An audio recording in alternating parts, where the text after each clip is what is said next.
New digital scan of the Titanic has offered an unprecedented insight into the ship's final moments. A detailed three-dimensional reconstruction of the wreck reveals engineers worked to keep the lights on even as the vessel sank. Here's Rebecca Morrell.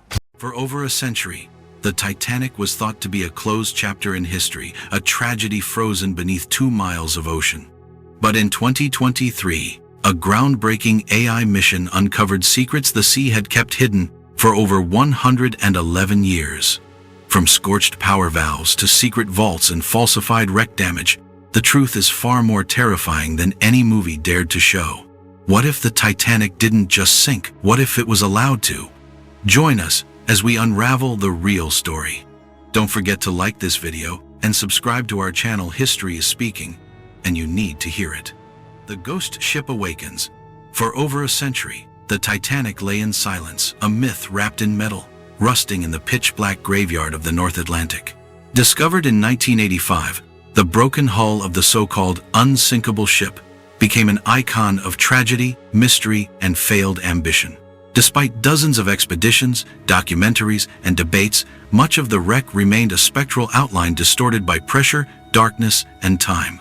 Until now, in the spring of 2023, something unprecedented happened. A deep-sea mapping operation, a collaboration between British company Magellan and Atlantic Productions, embarked on what was hailed as a digital resurrection. Their plan? To scan the entire Titanic wreck with millimeter accuracy, using AI-driven photogrammetry to create a full-scale 3D model of the ship for the first time in history. The team deployed submersibles equipped with ultra-high-resolution cameras, over 200 hours of dive time, more than 700,000 images. Every bolt, staircase, and shattered rail was captured. The wreck's 2 halves, separated by over 2,600 feet, were digitally stitched back together, revealing the full scale of the disaster in a way never before possible. The result stunned even the most seasoned marine archaeologists. This wasn't just a scan, it was time travel. The AI reconstructed the Titanic not as a broken corpse, but as a haunted cathedral beneath the sea, complete, intricate, and chillingly real. You could trace the tear along the keel, follow the collapsed promenade decks, peer into the ballroom where ghostly chandeliers once swayed above polished floors. For the first time, it was as if the ocean had parted, allowing human eyes to walk again through history's most infamous shipwreck. But then, something strange happened. As the AI analyzed the composite data, it began identifying patterns, hidden compartments, unexplained voids in the metal, and irregular fracture lines. These weren't mere scanning glitches. The machine, trained on naval architecture, metallurgy, and ship schematics, flagged them as anomalies. One by one, questions began to emerge. Why had these sections never been documented before? What secrets lay buried beneath silt and steel? And why did parts of the break look unnatural? In particular, the stern section, long considered a chaotic tangle of wreckage, appeared in the model with disturbing clarity. Some of the fractures ran too clean, too geometric. One marine engineer reviewing the data paused and muttered under his breath, "Ships don't break like this." It was the beginning of a revelation, one that would shake the very foundation of Titanic lore. But beyond the structure, it was the personal remnants that made the discovery truly haunting. Shoes, combs, porcelain dishes still neatly stacked in cabinets. A single leather-bound diary, its spine twisted but its pages oddly intact. And most chilling of all, what appeared to be a child's toy horse, nestled in a corner of third-class quarters, untouched by time. These were not artifacts. These were echoes, whispers from the past. The scan had become a resurrection not just of a ship, but of lives interrupted. As news of the breakthrough spread, the public reaction was explosive. Historians praised the technological marvel. Skeptics questioned the interpretations. Conspiracy theorists, always drawn to Titanic's shadows, speculated wildly about secret chambers and political cargo. But for the researchers, one thing was certain. This scan had revealed something they were not prepared to confront. Because buried deep in the forward cargo section, long considered inaccessible, the AI detected a sealed chamber that didn't appear in any known schematics. The void was perfectly rectangular, 14 feet across, 8 feet tall, 12 feet deep, a space so deliberate it couldn't be accidental. And it was just the beginning. As the AI continued parsing through petabytes of sonar and visual data, it began to map the unseeable lightless corridors, collapsed decks, sediment-covered vaults. With each pass, it peeled away another layer of silence. A century-old veil was lifting. One expedition leader described the experience best. It was like the Titanic had been waiting to speak. And now, with AI as our translator, we were finally beginning to hear her voice. But the question remained, what exactly was she trying to tell us? Was this just a more detailed image of a well-documented tragedy? Or was it something else entirely, a revelation that would force us to rethink what really happened in April 1912? As experts prepared to investigate the anomalies, one thing was clear: the Titanic's story wasn't over. It had only just begun. The Forbidden Vault, the sealed chamber, was a ghost in the data, invisible to the human eye, but unmistakable to Prometheus, the AI that now served as the Titanic's digital cartographer. It had no business being there. Located near cargo hold number 3, nestled deep beneath the forward well deck, the structure's dimensions matched nothing on any official manifest or blueprint from Harland and Wolff. There were no records in the shipbuilder's archives, no mention in the White Star Line's logs, no third-party documents, no cargo invoices, no reason for a 1.4 by 8-foot steel container to be welded into the ship's frame so deliberately and so secretly. Marcus Baird stared at the data in disbelief. A maritime historian turned digital analyst, he had worked on wrecks before, but never had a scan stared back at him like this. The anomaly wasn't an accident, nor a result of structural collapse. It was, in the AI's words, a manufactured void, designed, hidden. "I want full thermal contrast," Marcus said, eyes fixed on the monitor. "Let's see if anything inside is still holding density." The result was stunning. Within the container, shielded by thick plating and buried under 3,800 meters of water and pressure, something faint but consistent emitted a slightly elevated heat signature, just enough to register. Not mechanical, not geological, something else. It was the kind of reading you'd expect from paper. A vault at the bottom of the ocean, and possibly something preserved inside. But why? The Titanic was a passenger liner, not a warship. Its manifest included linens, champagne, mailbags, and luxury vehicles, not sealed vaults with no declared contents. Yet here it was, not listed, not claimed, not even suspected in a century of expeditions. Marcus immediately cross-referenced the location with survivor testimonies from the British and American inquiries in 1912. One in particular stood out: a steward who'd once claimed he was told never to step near hold 3, even during loading.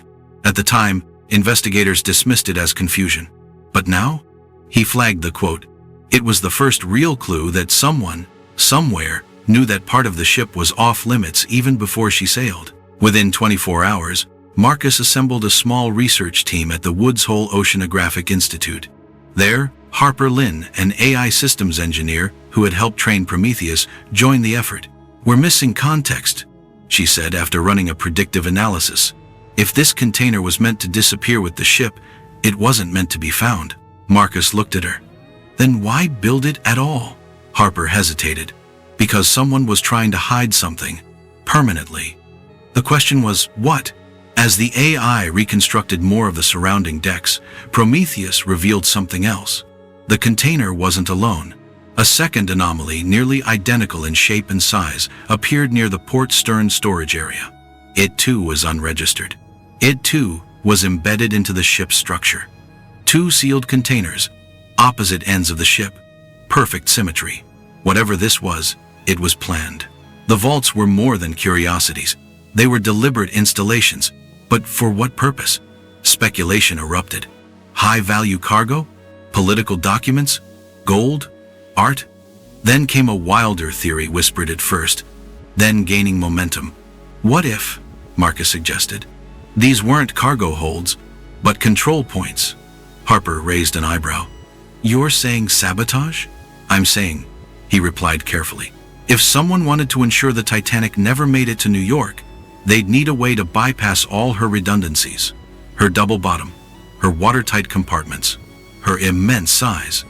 And they'd have to make it look like an accident. Harper finished. All theories led to the same question. What happened in those final hours, and what role did these vaults play? There were no explosives on the cargo list. But what if the list wasn't complete? What if someone placed sealed containers in known structural stress zones? What if one was positioned exactly where the keel would snap? Prometheus overlaid the vault's location with the brake pattern of the Titanic. The result? A near-perfect match. The forward vault sat right along the start of the catastrophic structural failure. The stern vaulted lay at the epicenter of the twisting collapse as the ship sank. Too perfect to be chance. Harper took a long breath. So either we've stumbled onto an engineering fluke, or someone planned the most sophisticated maritime sabotage in history, Marcus whispered. The room fell silent. Outside, the ocean remained still. But 12,500 feet below the surface, beneath salt, silence, and pressure, something long buried was whispering again. The Titanic wasn't done telling her story. Not yet.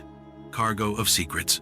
By the time word of the hidden vault spread through academic circles and classified maritime research groups, the Titanic was no longer just a story of human error and bad luck. It had become a crime scene, a cold case reopened by technology. But no one was prepared for what the second vault revealed. Magellan's submersibles, now guided with precision by Prometheus, returned to the site for a secondary dive. Unlike the forward vault, which was partially collapsed beneath mangled beams, the stern vault was remarkably intact. Even after the ship had violently broken apart, this mysterious container located just below the second-class cargo room had survived nearly untouched. It was built to endure. The team deployed a submersible-mounted resonant imaging device, a kind of sonar CT scan, capable of detecting the materials inside without breaching the hull. The initial readout stunned them. Inside the stern vault was not coal, metal, or organic material. It was a dense array of lead-lined boxes, each no larger than a shoebox, tightly packed and shielded.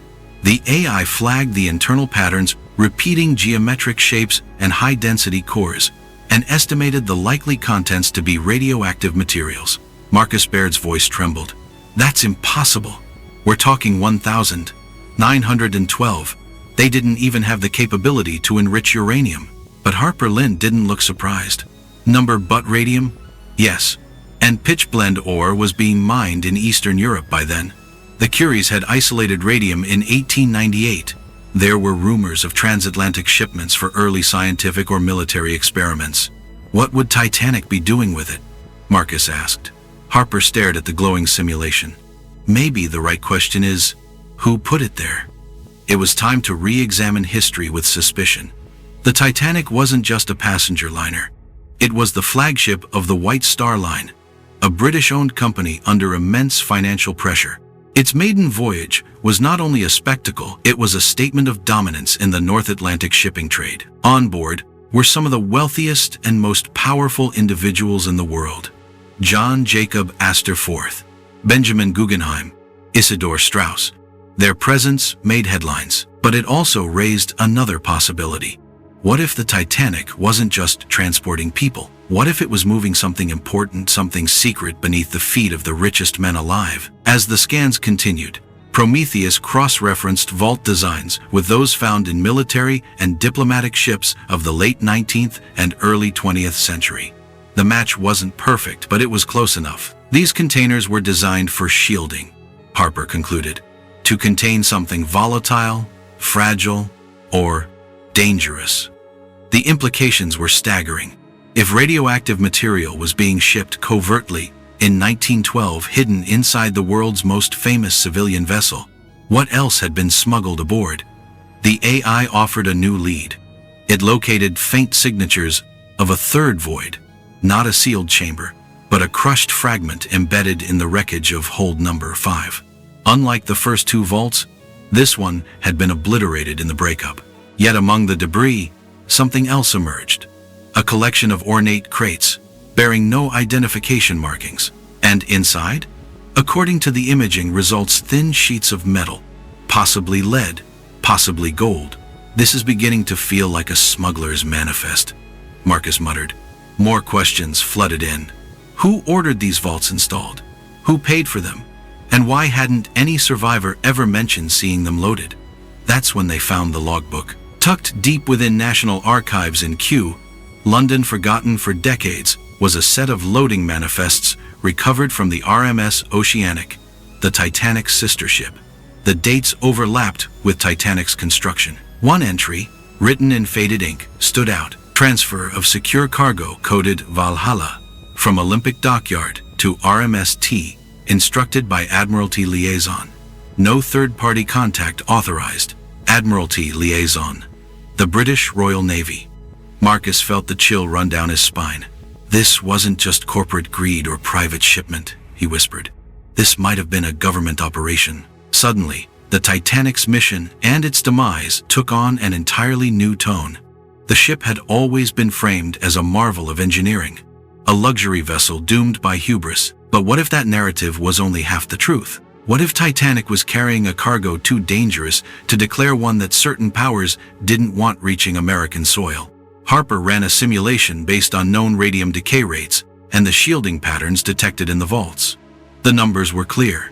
Exposure to those containers, especially if damaged during the sinking, would have posed a significant radiation risk, particularly to divers and recovery crews over the past century. Suddenly, unexplained illnesses among early wreck divers, rashes, nausea, even cancer took on sinister new meaning. They didn't know what they were swimming over, Harper said quietly. And maybe someone didn't want them to. The evidence was piling up. Vaults, radioactive signatures, sealed documents, historical oddities. Yet something still didn't make sense. If this was a covert operation, why choose Titanic? Why risk everything on a vessel that was the most public, most hyped, and most politically visible ship of its time? Unless, Marcus said, they wanted it to sink. He didn't say the word aloud, but it hung in the air like pressure in the deep. Sabotage. The saboteur's trail.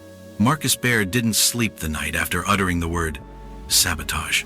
It haunted him. He wasn't a conspiracy theorist. His entire career was built on verifiable history, confirmed documents, eyewitness testimony, and now photogrammetric truth. But what if the Titanic's death wasn't an accident? What if it had been engineered to fail? And worse, what if the mission had always been doomed? The next morning, Harper Lynn brought in new data. I cross-referenced survivor testimonies, she said, eyes bloodshot from a sleepless night. There's something odd. Several firemen reported a small fire burning in Coal Bunker 6 before the ship left Southampton. One said it was being watched but not extinguished deliberately. Marcus's heart sank. That fire had long been dismissed as a footnote, an unavoidable side effect of burning coal. But Harper wasn't so sure anymore. She overlaid the location of that coal fire with the point of iceberg impact a near-perfect match. The steel at the hull here would have been pre-weakened, she said. Internal heat damage. That fire burned for days, right next to a watertight bulkhead. When the iceberg struck, it wasn't just cold on metal, it was stress on already compromised structure. Marcus nodded slowly. So the ship was already wounded before it even sailed. But a coal fire wasn't enough. Not for the kind of destruction they were seeing. They needed a human hand. That's when Harper dropped the final bombshell. A name.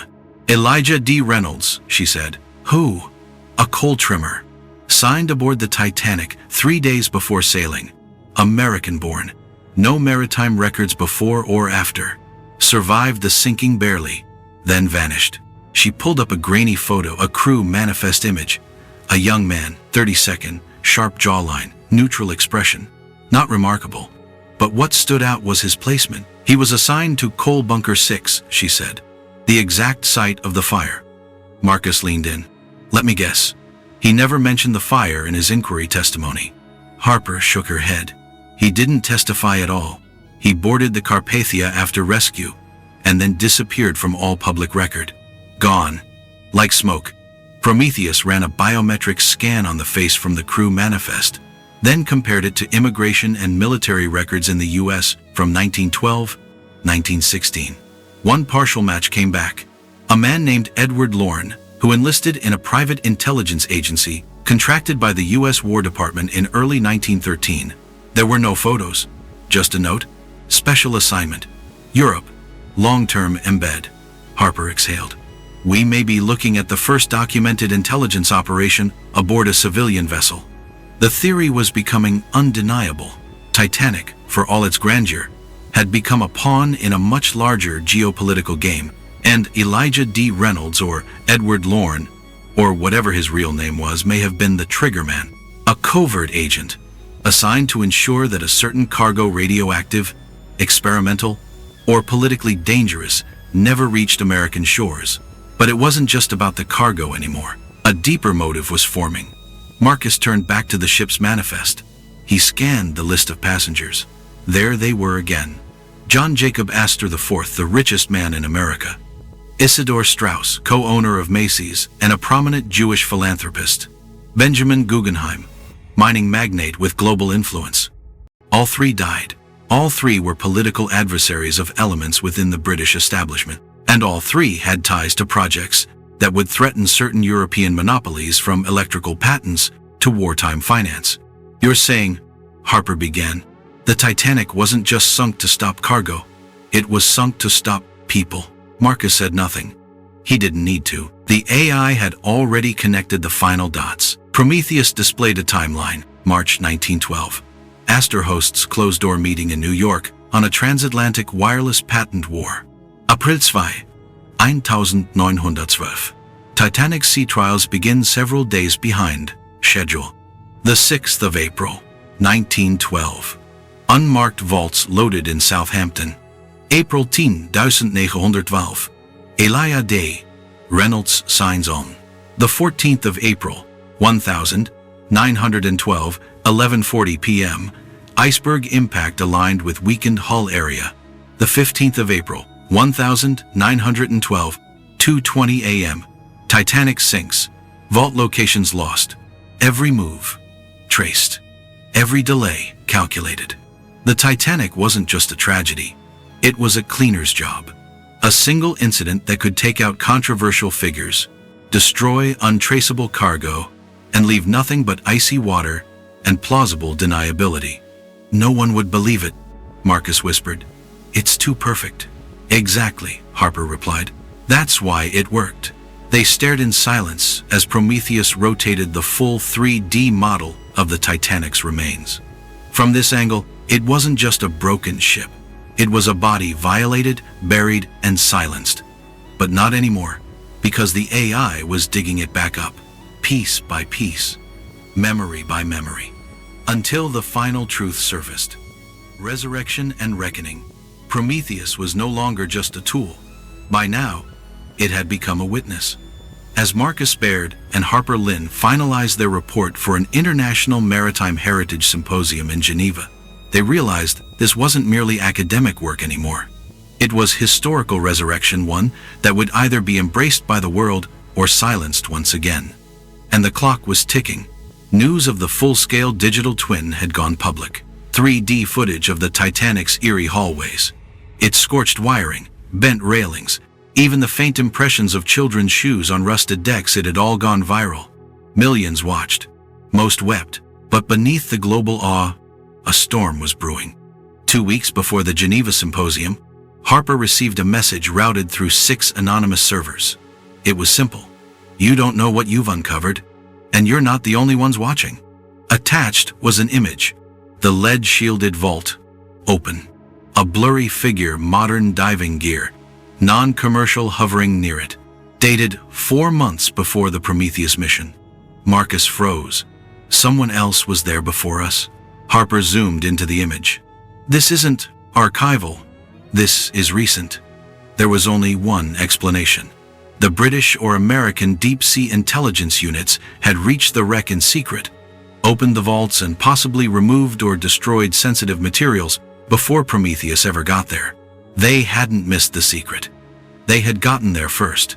And now, they were watching the researchers not to stop them, but to control the narrative. Prometheus, unaware of politics, continued to process terabytes of new data. It cross-referenced oceanic noise signatures, tracked undocumented submersible journeys, and then, with no warning, displayed a phrase in bold red text across the screen. Anomaly detected, falsified damage patterns. What the hell?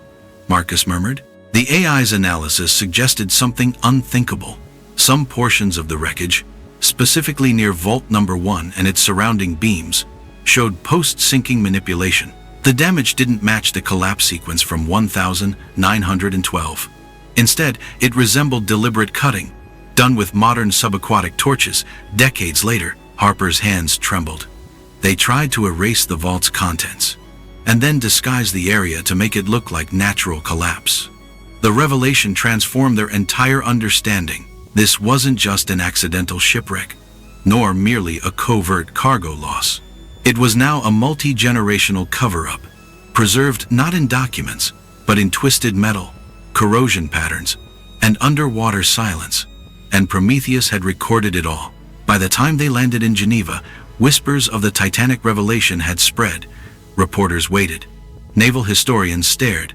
One archivist from the British Admiralty walked out when Vault Number 1 was mentioned. But Marcus and Harper stood firm. Their presentation wasn't emotional, it was scientific. Frame by frame, they walked delegates through the scan. The weakened hull near Coal Bunker 6, the lead-lined vaults, the hidden third cargo cavity, the traces of radioactive shielding, the biometric profile of Elijah D. Reynolds, and finally, the manipulated wreckage. And then they ended with the AI's closing insight. Prometheus had simulated dozens of hypothetical versions of Titanic's final moments. In all but one, the ship remained afloat long enough for most passengers to be saved if the hull had been intact. Only one version, the version that included a pre-damaged structure and delayed turn orders, led to the rapid collapse that occurred in real life. The implication? The iceberg was not enough. Something had made sure the ship wouldn't survive. When the lights came up, the room was dead silent. Then, a single voice from a young researcher in the back asked, "Do you believe the Titanic was sunk on purpose?" Marcus answered quietly, "I believe it was allowed to sink." And that was worse, because it meant someone had decided who would survive and who wouldn't. In the weeks that followed, controversy exploded. Documentaries flooded streaming platforms. Former intelligence operatives, now retired, hinted at maritime black operations that had gone too far. Historians clashed. The British Parliament was forced to respond to public outcry. No known records of covert cargo, they claimed. But trust had already eroded. More importantly, students, young minds from Boston to Berlin, started asking new questions. Why was the world's most advanced ship sailing with known structural fire damage? Why were vaults installed on a luxury liner with no declaration? Why were so many powerful figures on board, and why did they die? Prometheus didn't answer those questions, but it preserved them. In a final system update, the AI created a publicly accessible interactive timeline of Titanic's voyage, one that included both narratives, the official version and the forensic one. One was polished and clean. The other was rusted, warped, and terribly real. Epilogue. Harper Lynn stood at the wreck site one last time, not in a submersible, but in VR. The digital twin had grown into something extraordinary. Every detail, from the oil lanterns in third-class cabins to the scorched electrical panel in the wireless room, was preserved with sacred precision. She traced her fingers through the holographic hallway. There, at the end of the corridor, flickered a lone valve, the one the engineers had locked in place, holding back death for a few more minutes. She whispered, "You were heroes, all of you." Then she uploaded the final module, a human archive. Every name aboard, every room assigned, every action recorded. The Titanic was no longer a ghost. She was a voice, a monument, a testimony that truth, no matter how deep it sinks, always rises again.